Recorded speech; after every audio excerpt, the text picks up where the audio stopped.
Hello बच्चों, आज हम लोग फिर से डिस्कस करने जा रहे हैं सेल चैप्टर पे। ठीक है, वेलकम है आप लोग का एक बार फिर से अनस्कूलीफाई में, जहां पर आपको मिल रही है बहुत बेहतरीन प्लेटफॉर्म विथ बहुत जबरदस्त कंटेंट के साथ।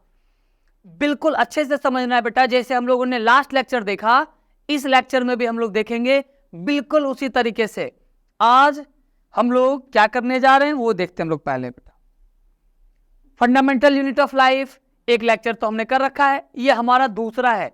इसमें हम लोग आज डिस्कस करेंगे माइक्रोस्कोप पे। याद है ना, हम लोग लास्ट लेक्चर क्या खत्म किए थे?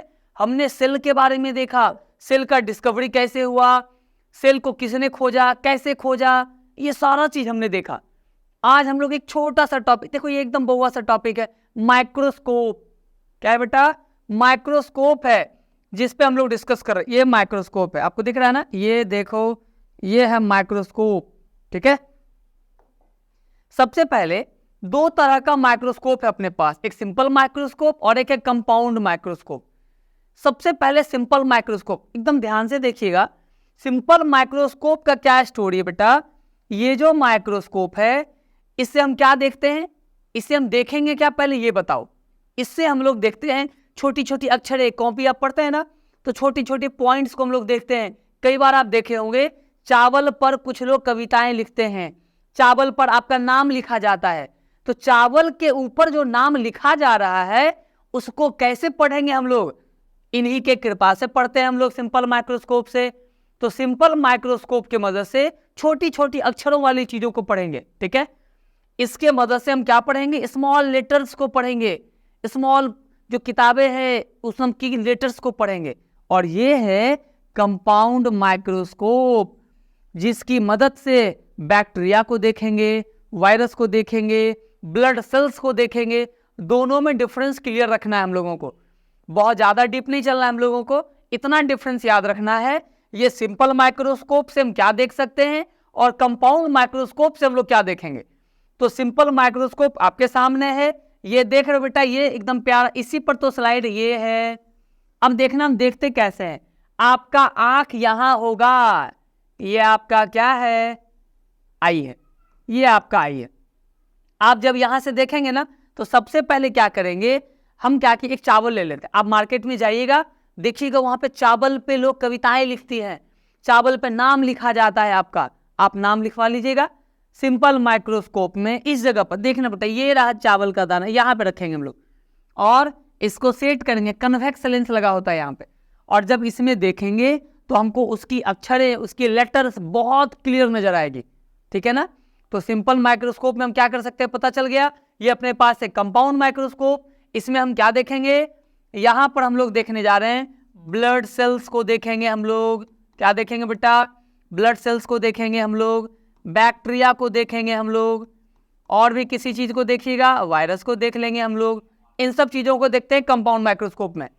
और ये है सिंपल माइक्रोस्कोप, जहां पर हम लोग देखेंगे स्मॉल लेटर्स को। किसको देखेंगे? स्मॉल लेटर्स को देखेंगे। ठीक है, चलिए ये हो गया बेटा आपका, ये हो गया। अब आते हैं हम लोग, ये क्लियर है ना, इसको आप अच्छे से देख लो। अब अगला टॉपिक चलते हैं हम लोग, ये है हमारा next slide.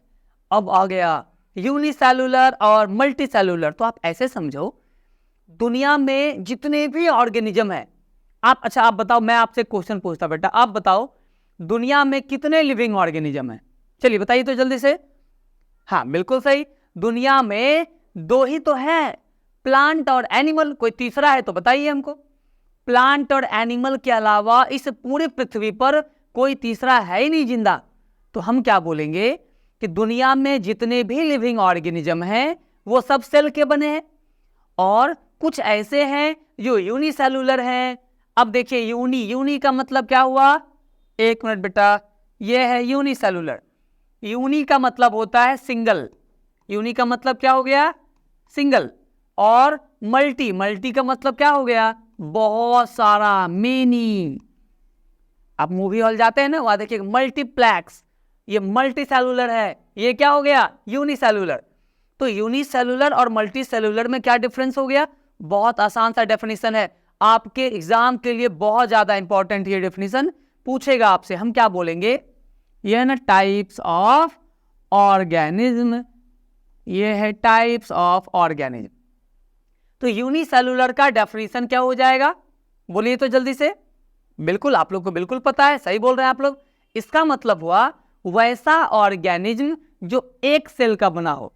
Those organisms which are made up of only one cell, सिर्फ सिंगल सेल का बना होगा। ये देखिएगा डेफिनेशन हमारा, दोज ऑर्गेनिज्म्स, कैसा ऑर्गेनिज्म है, दोज ऑर्गेनिज्म्स, थोड़ा अच्छा से लिख दें हम आपके लिए क्योंकि आप लोग तो बाबू हैं। Those organisms which is made up of single cell, made up of single cell, वैसा ऑर्गेनिज्म जो कितने सेल का बना होगा, सिंगल सेल का। क्या बोल दिए इसको हम लोग, यूनिसेलुलर। इधर आते हैं मल्टी सेलुलर पे, जस्ट इधर पलट देंगे, वैसा ऑर्गेनिज्म जो बना होगा बहुत सारे सेल का। क्या लिखेंगे हम लोग, बोलिएगा मेरे साथ जल्दी से, those organisms which is made up of, या which are made up of more than, क्या बोलेंगे बेटा, which are made up of more than 1 to 2 cell, 1 to 2 cell, जो एक या एक से अधिक सेल से बना होगा उसको हम बोलते हैं मल्टी सेलुलर। ये है अपने पास यूनिसेलुलर और मल्टी सेलुलर, दोनों का क्लियर है ना। इसका एग्जाम्पल देखते हैं हम लोग, चलिए बताइए तो। हाँ सही है, अमीबा, बहुत प्यारा है, आपने नाम सुना होगा। दूसरा एग्जाम्पल क्या हो गया, पारामीशियम। थर्ड एग्जाम्पल बोलिएगा, यूग्लिना। चौथा एग्जाम्पल बोलिएगा बेटा, बैक्टीरिया। इसके बाद आप लगा दीजिए ETC। ये सारे ऐसे ऑर्गेनिज्म हैं जो एक सेल का बना है। कितने सेल का बना है, सिंगल सेल का बना है ये सब। अभी इन सब के बारे में आपको थोड़ा थोड़ा बताएंगे हम। और ये है मल्टी सेलुलर, इसमें आप आ गए, कौन आ गए, तो लिखेंगे हम higher group of plants, higher group of plants and animals. ठीक है ना बेटा। तो ये आपका किसका डिफरेंस हो गया, यूनिसेलुलर का और मल्टी सेलुलर का डिफरेंस हो गया। ये क्लियर हो गया ना, एक सेल का बना है और ये एक से ज्यादा सेल का बना है। एग्जाम्पल भी आपके पास है, चलिए इसको जल्दी से नोट आउट कर लीजिए आप लोग फटाक से। हो गया, ठीक है। अब आते हैं इसके बाद, हो गया ना, अब इसको हम हटाते हैं बेटा। ये हो गया हमारा क्लीन और ये हमारा हो गया बिल्कुल फ्रेश। ऐसे क्या है, अमीबा एक काफी इंपॉर्टेंट एग्जाम्पल हो जाता है ना। इसके बारे में आपको थोड़ा सा हम बताते बेटा, अमीबा के बारे में कई बार पूछ देता है। अच्छा, कितने लोग हैं जिनको अमीबा का डायग्राम नहीं आ रहा है बनाने के लिए, जल्दी बोलिएगा। अच्छा, सबको आ रहा है, नहीं आ रहा है तो देखिए कितना आसान है, कुछ नहीं करना है। ये एक पेन गया हमारा कॉपी पे और ऐसे जैसे मने वैसे बनाएंगे, ये बन गया अमीबा। कोई बोलेगा सर वैसे नहीं बनाएंगे, ठीक है भाई, कैसे बनाएगा भाई, ऐसे बनाएंगे, ऐसे ऐसे ऐसे ऐसे बना दो, क्या दिक्कत है, कैसे भी बना सकते हैं हम लोग। बस ध्यान ये रखेंगे कि जहां से स्टार्ट करेंगे ये पॉइंट वहीं पर मिलना चाहिए। क्लियर हो गया ना, डायग्राम बनाना सीख गए ना सब लोग। तो ये है अमीबा का डायग्राम, किसका है, अमीबा का डायग्राम है। ये हमारा बोर्ड साफ हो गया। अब आपको हम बताते हैं अमीबा के बारे में। देखो बेटा, ये आपको है अमीबा, ठीक है ना। हुआ क्या, जब साइंटिस्ट ने पहली बार अमीबा को देखा तो इसका आकार कुछ अलग था बेटा। दोबारा देखा, आकार बदल गया, फिर देखा, आकार बदल गया, फिर देखा, आकार बदल गया। उसने कहा जाओ अमीबा, आज से तुम्हारा एक और नाम, आज से तुम्हारा क्या नाम हो गया, तो इसको जानते क्या कहा गया, इरेगुलर अमीबा। इरेगुलर, इरेगुलर क्यों कहा गया बेटा, क्योंकि इसका आकार ही अलग अलग है, शेप अलग अलग है। तो आप ऐसे समझो, ये अमीबा हो गया। आप इसमें देख ना, ये निकला हुआ जो पार्ट आपको दिख रहा होगा, दूसरे पेन से लिख देते हैं, आपको मजा आएगा देखने में। ये देखो निकला हुआ है ना, ये भी देखो निकला हुआ है। तो जो निकला हुआ स्ट्रक्चर दिख रहा है इसको हम बोलते हैं स्यूडोपोडिया। क्या बोलेंगे, स्यूडोपोडिया। अच्छा, स्यूडोपोडिया को हिंदी में क्या बोलते हैं, हमारे कुछ ऐसे भी भाई हैं, कुछ ऐसे भी हैं। तो देखिएगा स्यूडो, स्यूडो का मतलब होता है बेटा फॉल्स, स्यूडो का मतलब क्या होता है? फॉल्स। और पोडिया का मतलब होता है फीट। क्या हो गया? तो हम क्या बोलेंगे? वैसा ऑर्गेनिज्म जिसके पास फॉल्स फिट हो, स्यूडोपोडिया बोलते हैं। अच्छा, एक तरीके से और आपको समझाते हैं। आप फिजिक्स में पढ़े होंगे ना स्यूडोफोर्स, स्यूडोफोर्स। तो देखिए स्यूडोफोर्स किसको कहते हैं, यहां देखोगा हम इस पे पूरा ताकत लगा, इस दीवार पे हम पूरा ताकत लगाते हैं। हमारे ताकत लगाने से क्या ये अपनी जगह से दीवार हिल जाएगा? हिल रहा है क्या? नहीं हिल रहा है भाई। तो हम क्या बोलेंगे? हम अपना ताकत तो खर्च कर ही रहे हैं, एनर्जी तो लगा ही रहे हैं, लेकिन वर्क डन जीरो है, काम तो हो नहीं रहा है। तो ऐसा फोर्स जिसके अप्लाई करने से वर्क डन जीरो, कोई काम का पता ही ना चले, वैसे फोर्स को हम स्यूडो फोर्स बोलते हैं। क्लियर हो गया? स्यूडो फोर्स बोलेंगे। उसी तरह से ये स्यूडो फिट है, फॉल्स फिट, स्यूडो फिट। ठीक है, अब समझिए। तो अमीबा इसी के मदद से सारा काम करता है, इसी स्यूडोपोडिया के मदद से। देखिएगा बेटा, with the help of pseudopodia, with the help of pseudopodia, ठीक है ना, with the help of pseudopodia, pseudopodia किस किस चीज में हेल्प मिलेगा इसको? स्यूडोपोडिया की मदद से ही क्या करेगा? ये भोजन को पकड़ेगा, कैप्चर फूड। किसको कैप्चर करेगा? भोजन को पकड़ेगा। दूसरा समझिएगा, लोकोमोशन में हेल्प करेगा बेटा। लोकोमोशन मतलब क्या हो गया? चलना, एक जगह से दूसरे जगह जाना। तो यही स्यूडोपोडिया लोकोमोशन में हेल्प करेगा, फूड कैप्चरिंग में हेल्प करेगा, फूड को कैप्चर करने में हेल्प करेगा। ये क्लियर है? अब आपको एक मजेदार बात बताते हैं। अमीबा अपना भोजन कहीं से भी खा सकता है। और ये कैसे वाटर में पाया जाता है? कैसे वाटर में पाया गया? इसको बोलते हैं बेटा हैबिटेट। कैसा है? तो ये पाया जाता है फ्रेश वाटर में। फ्रेश वाटर में कहाँ पाया गया? अच्छा, ये खाता क्या है? They feed small piece of algae diatoms. It is, इन सबके छोटे छोटे टुकड़ों को क्या करता है? ये खाता है। ठीक है, तो ये अमीबा का काम पता चल गया। वो चलता कैसे है? स्यूडोपोडिया की मदद से। भोजन को कैसे पकड़ेगा? स्यूडोपोडिया की मदद से। और पता चला हमको इसका भोजन क्या है? तो इसका प्यारा भोजन है, एल्गी के छोटे छोटे टुकड़े को खाएगा। डायटम्स जो समुद्र में पाए जाते हैं, इनके भी छोटे छोटे टुकड़ों को खाएगा। हाँ, ये हमने फ्रेश वाटर लिखा बेटे, ज्यादातर फ्रेश वाटर में पाए जाते हैं, अदरवाइज मरीन वाटर में भी पाए जाते हैं। आप लिख सकते हो, कोई प्रॉब्लम नहीं है। Fresh and marine water, fresh के साथ साथ मरीन वाटर में भी ये पाया जाता है। ये क्लियर हो गया ना पूरा आपका? ये यूनिसेलुलर और मल्टी सेलुलर का ये स्टोरी क्लियर है ना यहाँ पे? चलिए, यहाँ क्लियर है, इसको फटाक से नोट आउट कर लेंगे हम लोग। ठीक है, इसके बाद इसके पास न्यूक्लियस होता है। क्या होगा? न्यूक्लियस। इसी चैप्टर में हम लोग आगे डिस्कस करेंगे कि न्यूक्लियस कहते किसको हैं। ठीक है, और इसके पास एक और होगा, वो होगा फूड वैक्यूल। क्या होता है? Food vacuole. तो ये आपका एक कंप्लीट स्ट्रक्चर हो गया। क्लियर है? चलिए, अब हम नेक्स्ट पे चलते हैं बेटा।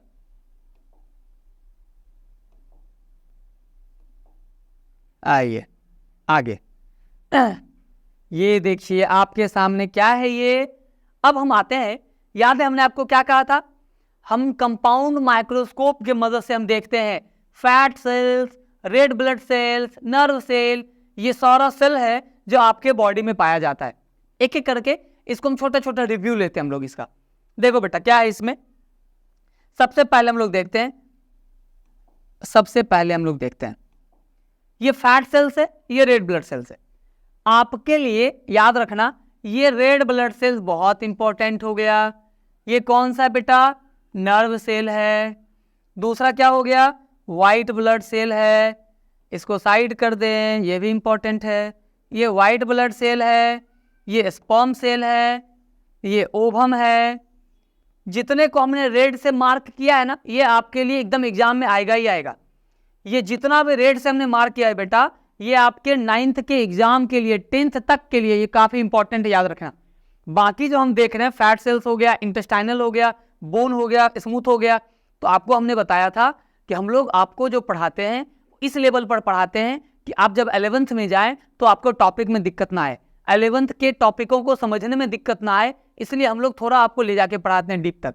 लेकिन आपके 9th के लिए, 10th के लिए ये जो हमने रेड मार्क किया ये आपके लिए 100% सिक्योर है, ठीक है ना।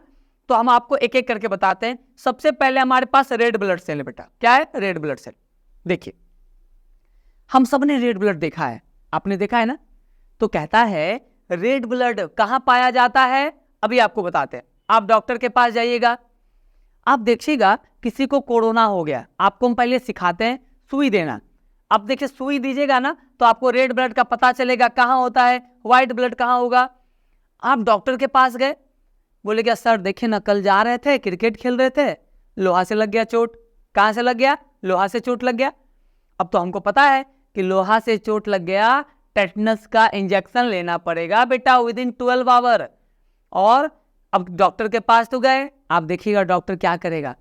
आप बच्चा है ना, वो बोलेगा लेट जाइए, थोड़ा सा पीछे से पैंट हटा के सुई दे देगा। आपको पता है वो मसल्स में क्यों सुई देता है? क्योंकि मसल्स के अंदर आर्टरीज है, आर्टरीज, ऐसी ब्लड वेसल्स जिसमें रेड ब्लड बहती है, रेड ब्लड बहती है। रेड ब्लड कहां बह रहा है बेटा? वो मसल्स के अंदर वाले वेसल्स में है। तो ये रेड ब्लड है। आप ऐसे समझो रेड ब्लड के बारे में, ये रेड ब्लड है। इसको हम एक और नाम से जानते हैं, इसको हम एक और नाम से जानते हैं, इसको बोलते हैं इरिथ्रोसाइट। क्या बोलेंगे? इरिथ्रोसाइट, इरिथ्रोसाइट या रेड ब्लड सेल। आपको 2-3 बातें जाननी है। पहली बात, ये जिंदा कितने दिनों तक रहेगा बेटा? इसकी लाइफ स्पैन, लाइफ स्पैन को हिंदी में बोलते हैं जीवन काल, ठीक है। अच्छा देखिए कुछ बच्चों ने हमें कमेंट भी किया कि सर आप थोड़ा हिंदी में भी लिख दीजिए। तो आप ऐसे समझिए हमारे पास तो दोनों तरह के बच्चे हैं, इंग्लिश के भी हैं, हिंदी के भी हैं, तो दोनों को ध्यान में रखना पड़ता है। तो आप देखिएगा लाइफ स्पैन का मतलब क्या हुआ? लाइफ का मतलब हो गया जीवन और स्पैन का मतलब हो गया काल, तो ये जीवन काल है। तो रेड ब्लड सेल कितने दिनों तक जिंदा रहेगा? ये जिंदा रहता है 120 डेज तक, 120 दिन तक ये जिंदा रहेगा और उसके बाद ये मर जाएगा। क्लियर हो गया ना। अब सर ये बताइए बनता कहाँ है रेड ब्लड सेल? ये बनता है बोन मैरो में। कहां पे बनेगा? फॉर्मेशन, बनना कहां पे बन रहा है बेटा?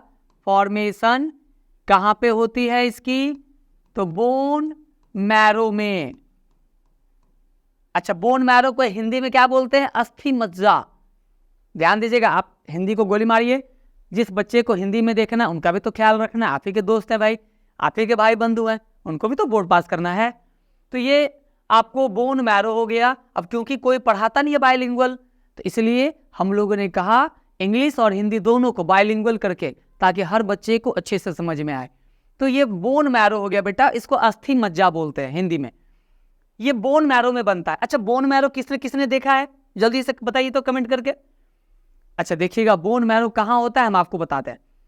चिकन खाया है ना, चिकन का लेग पीस बड़ा प्यारा, उसी पे सबसे ज्यादा जोर देते हैं हम लोग, लेग पीस पे। आप लेग पीस को एकदम तोड़ दीजिए खाते खाते, उसके अंदर से ब्राउन ब्राउन निकल रहा होगा बेटा, वो ब्राउन ब्राउन बोन मैरो है।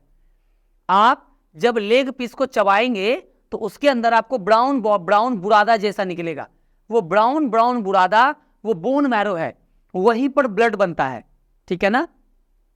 उसको खाने से कोई फायदा नहीं है, कोई फायदा नहीं है, बट लोग खाते हैं, तो वो बोन मैरो है। तो यहीं पर ब्लड बनता है। कैसा ब्लड बन रहा है? रेड ब्लड बन रहा है। अब क्या है कि जो बोन मैरो है, यहां पे देखिएगा व्हाइट ब्लड भी है ना, तो बोन मैरो में दोनों तरह का ब्लड बनता है, एक बनता है रेड ब्लड और एक बनता है बेटा व्हाइट ब्लड। तो जिस बोन मैरो में रेड ब्लड बनता है उसको हम क्या बोल देते हैं?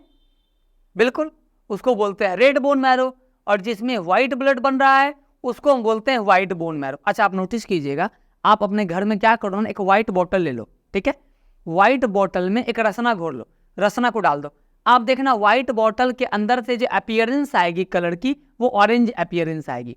तो क्या इसका मतलब बॉटल का कलर ऑरेंज हो गया? नहीं हुआ ना। उसी तरह से बोन मैरो का कलर व्हाइट है, बोन मैरो का कलर कैसा है? व्हाइट है। लेकिन जिसके अंदर रेड ब्लड बन रहा है उसको रेड बोन मैरो बोलते हैं, और जिसके अंदर व्हाइट ब्लड बन रहा है उसको क्या बोलते हैं हम लोग? व्हाइट बोन मैरो बोलते हैं। ये क्लियर हो गया ना? तो ये आपका था रेड ब्लड के बारे में। अच्छा, दूसरा हमारे पास एक और है, इसको हम आपको ऐसे, ये दूसरा हमारा व्हाइट ब्लड है। कौन सा ब्लड है? व्हाइट ब्लड है। इसको WBC बोलते हैं बेटा, व्हाइट ब्लड सेल्स। व्हाइट, हमने यहाँ पे फुल फॉर्म लिख दिया आपके पास, व्हाइट ब्लड सेल्स, है ना, ये WBC हो गया। और इसी का दूसरा नाम क्या है? ल्यूकोसाइट। ल्यूकोसाइट दूसरा नाम इसका ल्यूकोसाइट हो गया। ऐसे समझिएगा इसके बारे में, इसकी जो लाइफ स्पैन है, ये कितने दिनों तक जिंदा रहेगा? ये जिंदा रहता 4 to 5 डेज, 4 से 5 दिन तक आपके बॉडी में जिंदा रहता है। और ये भी कहाँ पे बनेगा? ये भी बनेगा बेटा बोन मैरो में। कहाँ बनता है ये? बोन मैरो में बनेगा ये। बात क्लियर है ना? रेड ब्लड और व्हाइट ब्लड का हमने यहाँ पे लिखा है। अच्छा, एक और बात कि सर रेड ब्लड कितना होता है? डाटा थोड़ा जानना चाहिए हम लोगों को। तो देखिएगा, जो इसकी जो व्हाइट ब्लड और रेड ब्लड में आपको बताते हैं बेटा। सबसे पहले तो ये आ गया ना, रेड ब्लड जो है वो 5 to 5.5 मिलियन होता है पर MM3। ठीक है, कितना हो गया? 5.5। फीमेल के केस में 5 मिलियन RBC होता है, और मेल में कितना होगा? 5.5, जिसको हम 5.5 बोलते हैं। फीमेल में ब्लड कम होती है बेटा, क्योंकि उसमें पीरियड्स होता है। फीमेल में मंथली ब्लीडिंग होता है, जिसके कारण उसमें ब्लड की जो काउंटिंग है वो कम है थोड़ी सी। और ये व्हाइट ब्लड सेल है ना, ये व्हाइट ब्लड सेल कितना हो गया बताइए? सही बात है। इसकी नंबर की अगर बात करेंगे, व्हाइट ब्लड सेल्स की बात करेंगे, तो ये होता है 40 to 50,000। 40 to 50,000 होता है। फीमेल में थोड़ा कम और हम लोगों में ज्यादा। तो ये रेड ब्लड व्हाइट ब्लड दोनों क्लियर है। इसके आगे अब आते हैं बेटा, इसको जल्दी से नोट आउट कर लो आप लोग। ये हो गया ना नोट आउट? अब आगे देखिए, ये हुआ क्लीन, और ये हमारे पास फिर से एक पेज तैयार है। अच्छा देखो, हमने रेड ब्लड को डिस्कस कर लिया, हमने और किसको डिस्कस किया बेटा? व्हाइट ब्लड को डिस्कस किया।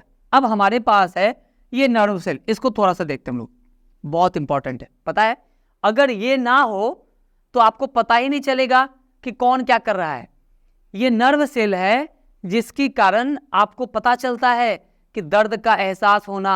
दर्द होता है ना, दर्द का जो एहसास है, बाहर की जितनी भी फीलिंग्स है, बाहर की फीलिंग्स, हमने क्या कहा? और कोई दूसरी फीलिंग्स नहीं, वैसी फीलिंग्स जो चोट लगने से आपको हो रही है ना। किसी को देखने वाली जो फीलिंग्स है, किसी को देख के जो आपके मन में फीलिंग्स उठता है, वो वाली फीलिंग्स का इससे कोई रिलेशन नहीं है बेटा।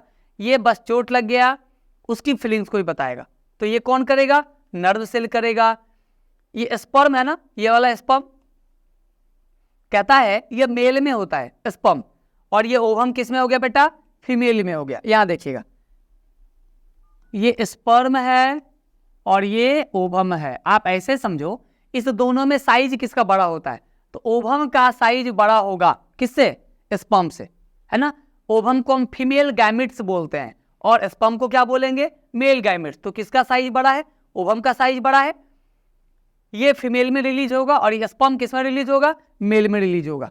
तो ये हमारा हो गया। ये इंटेस्टाइनल सेल पढ़ेंगे आगे, आगे हमारे पास समय आएगा पढ़ेंगे, आपके लिए इंपॉर्टेंट था। ये क्लियर हो गया ना? अब आगे आते हैं हम लोग। आगे देखो बेटा, आगे आते हैं हम लोग। ये आ गया हमारे पास, बेहतरीन चीज आ गई। ये प्रोकैरियोटिक और यूकैरियोटिक है। याद है सेल के बारे में पढ़ा हमने, सेल को पढ़ा, सेल का बना हुआ हमने दो देखा, यूनिसेलुलर और मल्टी सेलुलर। अब हमारे पास है सेल के types on the basis of nucleus. कौन कौन हो गया? एक टाइप हो गया ये प्रोकैरियोटिक सेल, दूसरा टाइप हो गया ये यूकैरियोटिक सेल, है ना। प्रोकैरियोटिक सेल और क्या हो गया? Eukaryotic cell. इसको हम एक एक करके एक्सप्लेन करेंगे। आपके सामने फिगर है, आप फिगर को देख लो, हम आपको फिगर बनाएंगे। इसका फिगर आपको मैं बना के दिखाऊंगा बेटा, बहुत आसान फिगर है, ठीक है ना। और ये क्या है आपको? यूकैरियोटिक। तो आप ऐसे समझो, प्रोकैरियोटिक में सिर्फ एक ही एग्जांपल आएगा, वो कौन आता है? बैक्टीरिया। इसमें कौन आता है बेटा? बैक्टीरिया आएगा। और जो यूकैरियोटिक सेल है, इसमें कितने एग्जाम्पल आते हैं? इसमें 2 एग्जाम्पल आते हैं। एक तो आ जाएगा आपका प्लांट सेल, दूसरा क्या आ जाएगा आपको? Animal cell. क्लियर हो गया ना? एग्जाम्पल क्लियर है? इसमें सिर्फ बैक्टीरिया आता है प्रोकैरियोटिक में। प्रो का मतलब होता है प्रिमिटिव। प्रो का मतलब क्या हो गया बेटा? प्रिमिटिव। और यू का मतलब क्या होता है? यू का मतलब होता है एडवांस। दुनिया में सबसे पहले अगर कोई आया तो वो बैक्टीरिया है ना, इसीलिए हम लोग इसको प्रोकैरियोटिक बोलते हैं, प्रिमिटिव, सबसे पहले आई है, ठीक है। और इसी के बाद आपको इधर आए, हम लोग आए। तो पहले हम लोग एक एक करके इसको एक्सप्लेन करेंगे बेटा, ये प्रोकैरियोटिक क्या होता है और यूकैरियोटिक क्या होता है। देखिए यहाँ पे ये आ गया ना हमारा प्रोकैरियोटिक सेल। ये टाइप्स ऑफ सेल है on the basis of nucleus. ये 2 टाइप का हो गया, प्रोकैरियोटिक सेल और कौन हो गया बेटा? Eukaryotic cell. तो पहले हम देखते हैं प्रोकैरियोटिक सेल को। सबसे पहले इसके बारे में डिस्कस करते हैं। प्रो का मतलब प्रिमिटिव हो गया, है ना, प्रिमिटिव हो गया। देखो आप फिगर ऐसे बनाइएगा, एक फिगर से सारा एक्सप्लेनेशन क्लियर होगा। ये एक लेयर हो गया, ठीक है। ये हो गया बेटा दूसरा लेयर हो गया। ये क्या हो गया? ये हो गया दूसरा लेयर। और इसके बाद आपके पास एक और बेटा तीसरा लेयर है। अच्छा व्हाइट तो दिखेगा नहीं ना, येलो डाल दें। दिख रहा है क्या? हाँ ठीक है, चलिए दिख रहा है तो ध्यान दीजिएगा। हमारे पास टोटल कितना लेयर है? 3 लेयर है, ठीक है।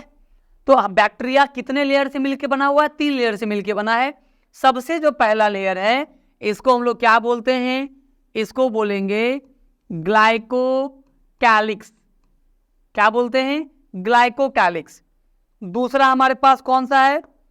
दूसरा है हमारे पास सेल वॉल। क्या हो गया दूसरा? Cell wall. और जो तीसरा लेयर है जो रेड कलर का है इसको हम लोग बोलते हैं बेटा प्लाज्मा मेम्ब्रेन। क्या बोलेंगे हम लोग? Plasma membrane. तो आपसे क्या क्वेश्चन क्या पूछा जाएगा? बैक्टीरिया जो बना हुआ होता है वो कितने लेयर से बना है? 3 लेयर हो गया ना। बाहर से अंदर आते हैं, सबसे पहले ग्लाइकोकैलिक्स, फिर सेल वॉल, फिर प्लाज्मा मेम्ब्रेन। नीचे से ऊपर जाते हैं, पहले प्लाज्मा मेम्ब्रेन, फिर सेल वॉल, फिर ग्लाइकोकैलिक्स। क्लियर है ये बात? अब समझो ये 3 लेयर हो गया अपने पास। आप देखना प्लाज्मा मेम्ब्रेन के साथ मीजोजोम अटैच है, ये वाला भाग, इसको हम लोग क्या बोलते हैं? मीजोजोम। क्या बोलेंगे इसको हम लोग बेटा? इसको बोलेंगे मीजोजोम। एक एक करके एक्सप्लेन करेंगे हम लोग, बिल्कुल। ये glycocalyx, cell wall, plasma membrane, और प्लाज्मा मेम्ब्रेन के साथ ये वाला जो स्ट्रक्चर आपको दिख रहा है बेटा इसी को हम बोलते हैं मीजोजोम बोलते हैं। इसको क्या बोलेंगे? मीजोजोम बोलेंगे। अब आइए अब इसके अंदर आते हैं और क्या क्या चीजें प्रेजेंट है। इसके अंदर प्रेजेंट होता है बेटा राइबोसोम्स। क्या प्रेजेंट होगा? क्या प्रेजेंट होगा? राइबोसोम्स। हालांकि हम इसके राइबोसोम्स को एक्सप्लेन करेंगे आगे चल करके। इसकी जो यूनिट होती है ना वो 70S है। ये है क्या? मैं बार बार बोल रहा हूं, आगे का जो लेक्चर अपलोड होगा उसमें आप देखिएगा, हम जब राइबोसोम्स क्लियर करेंगे तो आपको हम बताएंगे कि S क्या है और 70 क्या है। आप याद रखना अभी कि बैक्टीरिया में जो राइबोसोम्स है उसमें 70S यूनिट होता है, ठीक है। आइए आगे इसके पास DNA होगा ना। हाँ DNA तो होगा ही बेटा, DNA होगा इसके पास। क्या होगा? DNA होगा। ये देखो डबल सर्कुलर DNA। कैसा DNA है इसके पास? डबल सर्कुलर DNA है इसके पास, है ना। डबल सर्कुलर DNA हो गया। और इसके पास एक और चीज प्रेजेंट होता है जिसको हम बोलते हैं प्लाज्मिड। क्या बोलेंगे? प्लाज्मिड। ये आपको क्लियर हो गया? ये फिगर आपके लिए बेटा सफिशिएंट है, ठीक है। एक एक करके ग्लाइकोकैलिक्स है ना सबसे पहले, तो देखो सबसे पहले ग्लाइकोकैलिक्स। अभी मैं बार बार बोल रहा हूं हम लोग प्रोकैरियोटिक की चर्चा कर रहे हैं, ठीक है। यूकैरियोटिक का डिस्कशन नहीं कर रहे। सबसे पहला है क्या, ग्लाइकोकैलिक्स। अभी आप इतना याद रखना, अगर ग्लाइकोकैलिक्स हार्ड हो गया उसको कैप्सूल बोलेंगे, अगर लूज है उसको स्लाइम लेयर बोलेंगे। इफ आप ऐसे समझो, अभी क्या है, अगर ग्लाइकोकैलिक्स क्या हो गया, लूज हो गया, अगर ये लूज है और एक क्या हो गया, हार्ड। अगर ग्लाइकोकैलिक्स लूज है तो इसको हम बोलते हैं स्लाइम लेयर, क्या बोलेंगे। और अगर ये हार्ड हो गया बेटा तो इसको हम क्या बोलेंगे, कैप्सूल। ठीक है, इसके ऊपर सेल वॉल है। सेल वॉल क्या चीज में हेल्प करेगा, ये बना होता है पेप्टिडोग्लाइकन का, पेप्टिडोग्लाइकन का ये cell wall. Cell wall is made up of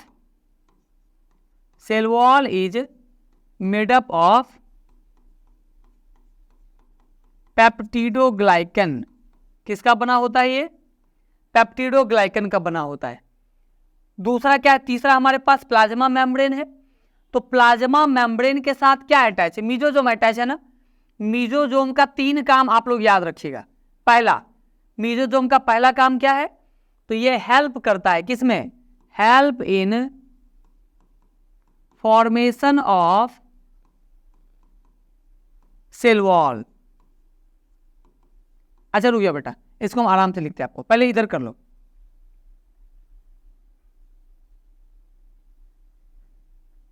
इधर हो गया ना ये वाला, ठीक, ये हो गया। तो हम इसका फंक्शन लिखते हैं, ग्लाइकोकैलिक्स, और ये हो गया आपका क्या, सेल वॉल। ठीक है,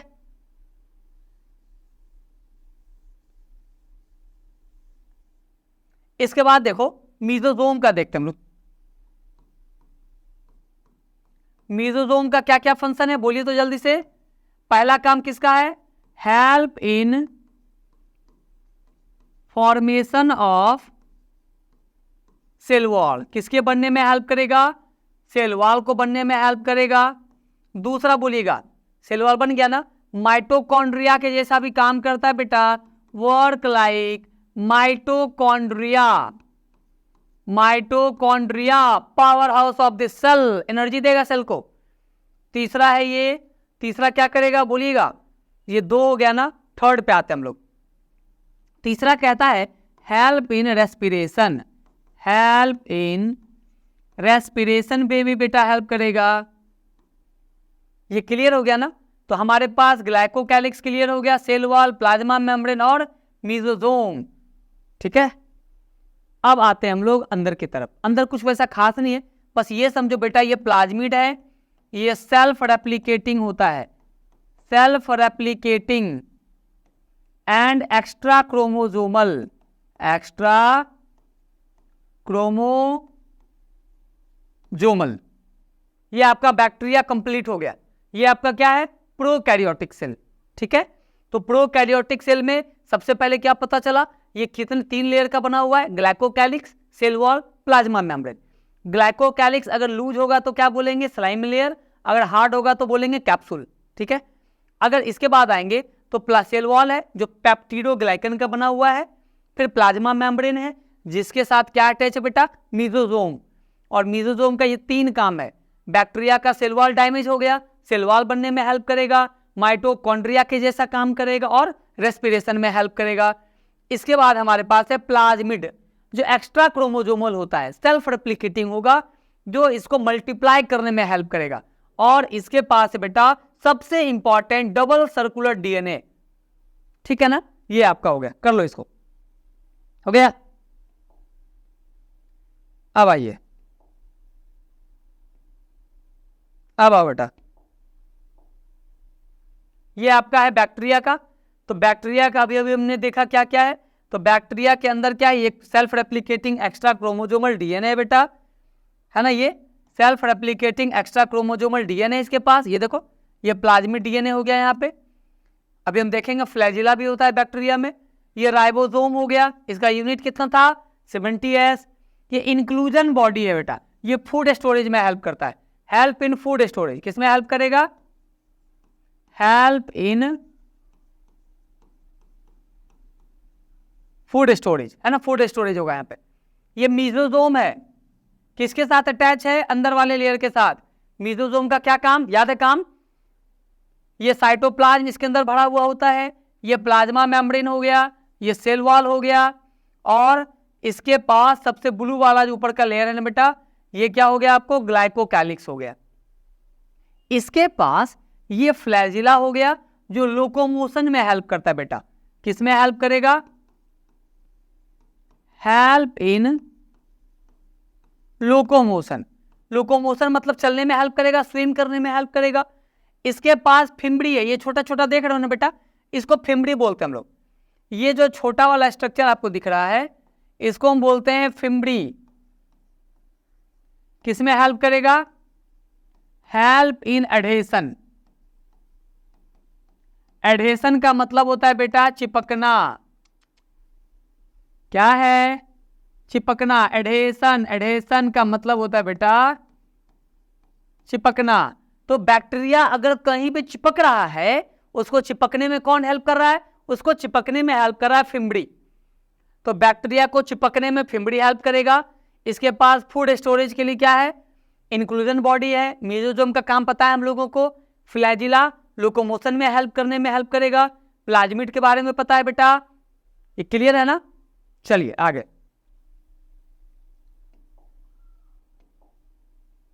आगे आते हैं। अभी क्या है, ये है आपको बैक्टीरिया के बारे में, ठीक है, टाइप्स ऑफ बैक्टीरिया। तो बैक्टीरिया का अगर टाइप देखेंगे शेप के आधार पे, तो ये जो टाइप्स है बैक्टीरिया का, on the basis of shape, shape के आधार पे बैक्टीरिया को हमने 4 टाइप में डिवाइड किया। पहला कौन है, कोकी। कौन से शेप का है बेटा, एस्फेरिकल शेप का है। आप देख रहे हैं ना, गोल गोल दिख रहा है, कोकी बैक्टीरिया। कौन से शेप का, एस्फेरिकल शेप। पूछा है कि क्वेश्चन, बैसिलस कौन से शेप का, रॉड शेप। कौन से शेप का है, स्पाइरला रिबन शेप। रिबन शेप कौन से शेप का है, रिबन शेप। और ये है विब्रियो, कौन से शेप का बेटा, कॉमा शेप का है। ये बैक्टीरिया को शेप के आधार पे हमने कितने टाइप में डिवाइड किया, 4 में, कोकी, बैसिलस, स्पाइरुला, विब्रियो। ये बाबू प्लूरल है ना, सिंगुलर को हम बैसिलस बोलते हैं। तो ये स्फेरिकल शेप का हो गया। आपसे पूछेगा स्फेरिकल शेप बैक्टीरिया कौन है, तो कोकी। पूछेगा रॉड शेप कौन होता है, बैसिलस। ये बैसिली है बेटा, प्लूरल है, सिंगुलर और प्लूरल में अंतर समझिएगा। रिबन शेप कौन है, स्पाइरुला। और कॉमा शेप कौन है, विब्रियो। ये बैक्टीरिया आपका खत्म हो गया, ठीक है।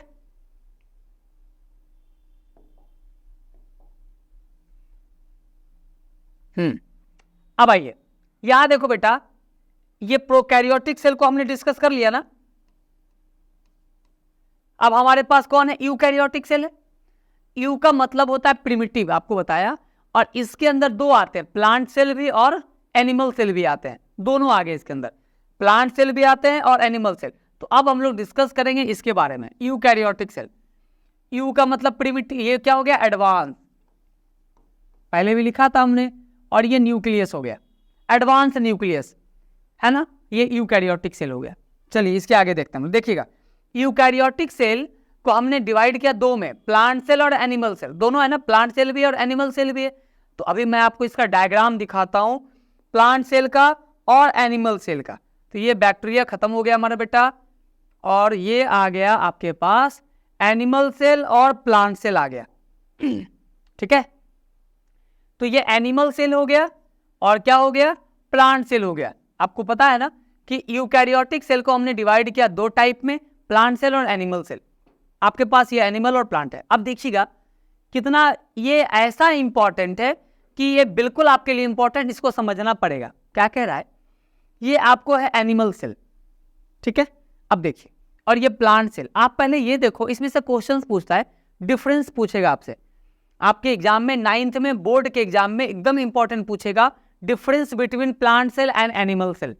तो हम कैसे डिफरेंस लिखेंगे, पहले देखते हैं। आप ऐसे समझो कि हमारा ये जो सेल है ना, हम लोग भी तो एनिमल है बेटा, तो एनिमल हमारा ये सेल हो गया। हमारे पास सेल वॉल नहीं होता है, यहां देखना, ये प्लांट सेल है ना, तो प्लांट सेल के पास क्या प्रेजेंट होता है, इसका जो सबसे ऊपर वाला लेयर है इसको हम बोलते हैं सेल वॉल। क्या बोलेंगे, सेल वॉल बोलेंगे। इसके पास सेल वॉल है क्या, नहीं है। तो पहला डिफरेंस क्लियर हो गया, एकदम नोट करते चलना कॉपी में।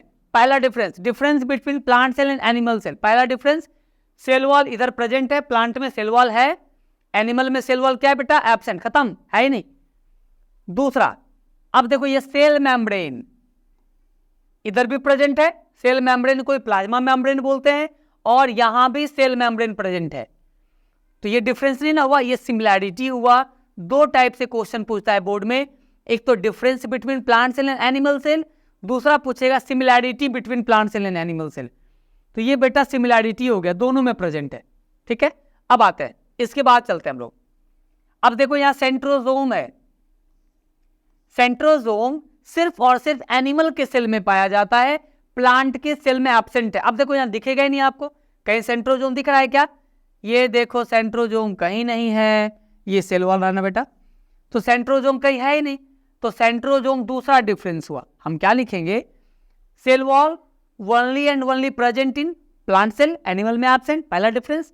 दूसरा, सेंट्रोजोम किस में प्रेजेंट है, इधर, यस इधर ही, बिल्कुल सही बात, एनिमल में प्रेजेंट है और इधर एब्सेंट है। तीसरा डिफरेंस आते हैं, पहले समझिए, ये है बेटा endoplasmic reticulum, smooth endoplasmic reticulum, rough endoplasmic reticulum.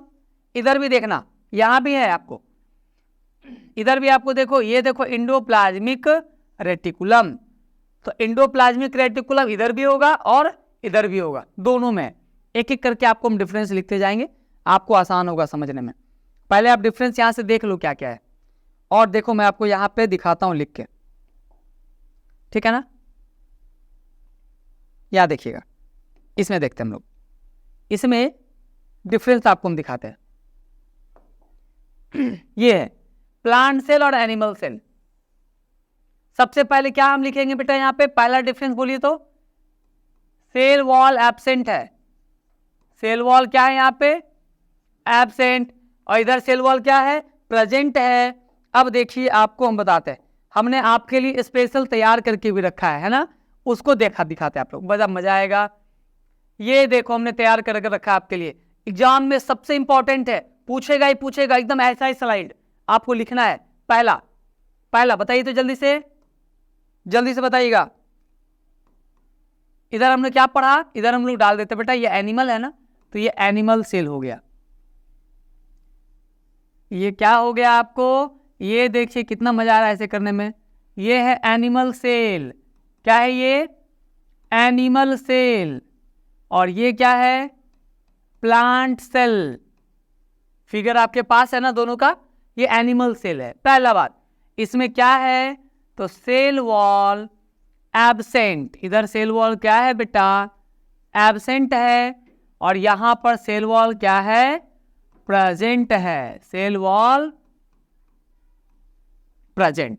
पहला डिफरेंस हो गया। अब देखो यहां पे, ये रहा सेल वॉल, सबसे पहला वाला जो पार्ट आप देख रहे हो, ये वाला जो भाग देख रहे हैं ना आप लोग, ये सेल वॉल, ये देखो यहां पे, ये सेल वॉल है बेटा, ये सेल वॉल है, ठीक है। दूसरे में आते हैं, प्लाज्मा मेम्ब्रेन इधर भी प्रेजेंट है और इधर भी प्रेजेंट है। मैं आपको सिमिलैरिटी और डिसिमिलैरिटी दोनों लिख रहा हूं, दोनों ध्यान दीजिएगा। इसमें क्या लिखेंगे हम लोग, प्लाज्मा, अच्छा छोड़, देखिए आप है, आप समझो, एक तो सेल वॉल हो गया, दूसरा आते हैं सेल वॉल के बाद पहला इसमें प्लाज्मा मेम्ब्रेन है ना, तो प्लाज्मा मेम्ब्रेन तो इधर भी प्रेजेंट है और इधर भी प्रेजेंट है, ये डिफरेंस तो हुआ नहीं, सिमिलैरिटी हो गया। दूसरा हम आएंगे इंडोप्लाज्मिक रेटिकुलम, इधर भी प्रेजेंट है और इधर भी प्रेजेंट है, दोनों में प्रेजेंट है। तो देखिएगा यहां पे प्लाज्मा मेम्ब्रेन इज प्रेजेंट, इधर प्रेजेंट है ना प्लाज्मा मेम्ब्रेन, इधर भी हम क्या लिखेंगे, प्लाज्मा मेम्ब्रेन को ही सेल मेम्ब्रेन बोलते हैं बेटा, प्लाज्मा मेम्ब्रेन इज प्रेजेंट, इधर भी प्रेजेंट हो गया।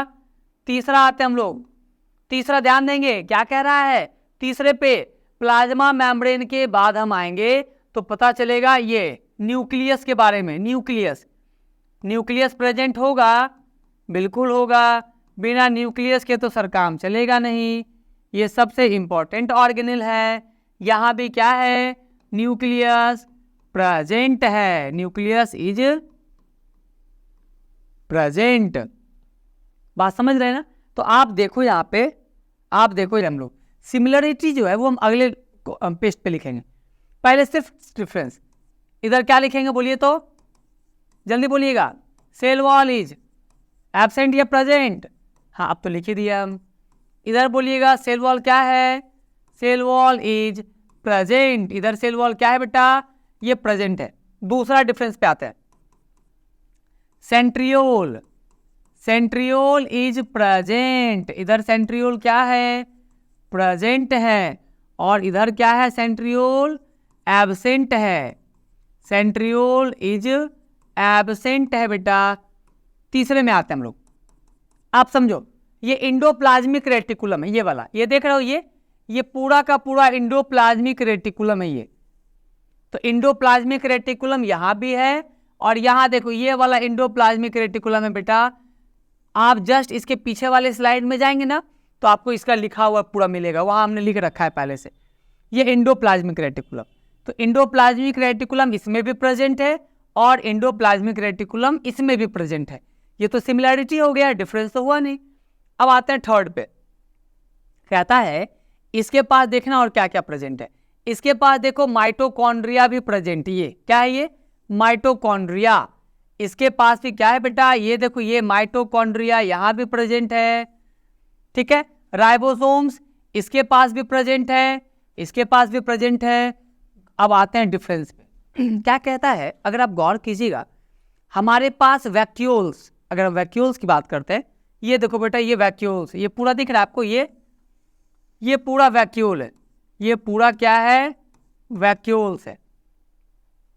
यहां भी वैक्यूल्स होता है, यहां भी है, तो हम क्या लिखेंगे, मोर देन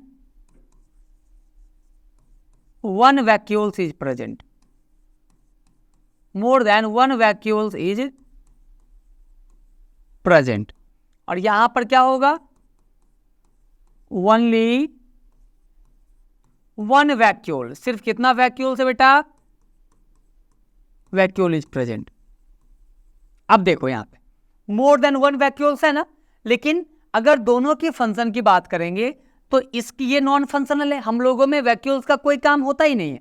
और अगर प्लांट में बात करें तो यहां पे वैक्यूल्स का काम होगा, लार्ज साइज वैक्यूल्स है। और यहां पर क्या है बेटा, ये देखो छोटा छोटा वैक्यूल्स है, ये छोटा शेप का वैक्यूल्स है। तो यहां पे more than one vacuoles is present, जो कौन से साइज का है, स्मॉल साइज का है।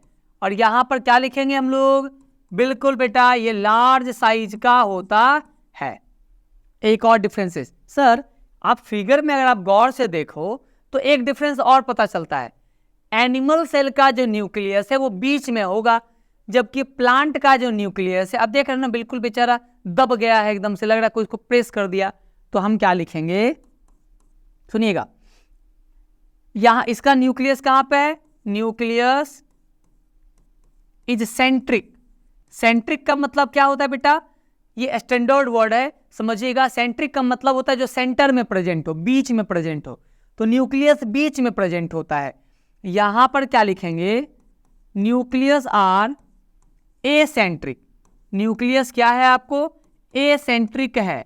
क्यों है eccentric, due to large size of vacuoles, due to large size of vacuoles.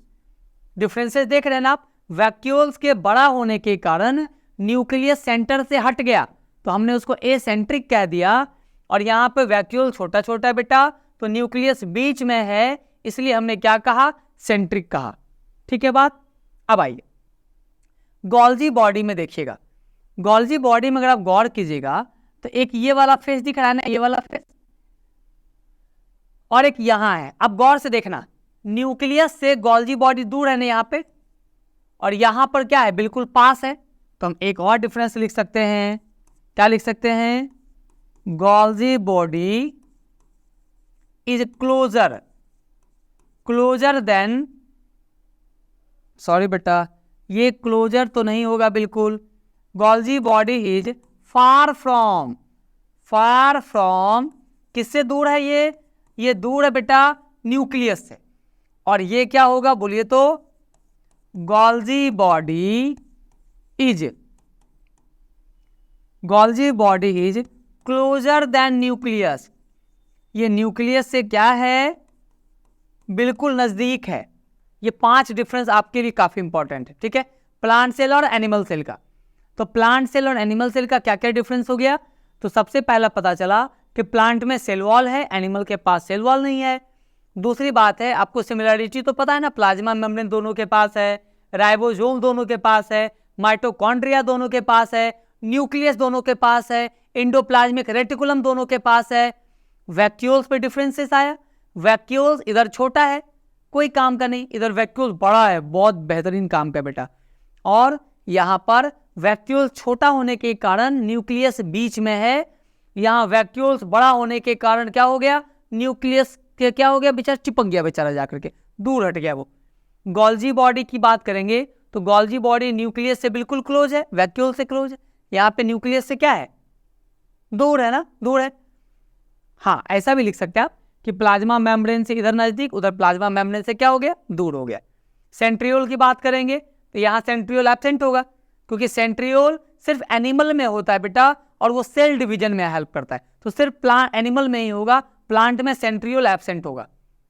Clear है ये बात, ये पूरा डिफरेंसेस क्लियर है ना आपके पास। चलिए ठीक है, अब देखो बेटा,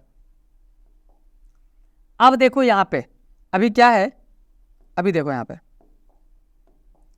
या देखो ये आपके पास डिफरेंस था ना, ये एनिमल सेल है, ये एनिमल सेल है, आपको यहाँ पे बिल्कुल पता चलता होगा। माइटोकॉन्ड्रिया है, पेरोक्सीजोम है, रफ एंडोप्लाज्मिक, राइबोसोम, ये सारा चीज आपके सामने है। तो ये है बेटा आपका एनिमल सेल। और जस्ट इसके बाद हम देखे थे तो ये क्या था हमारे पास, प्लांट सेल।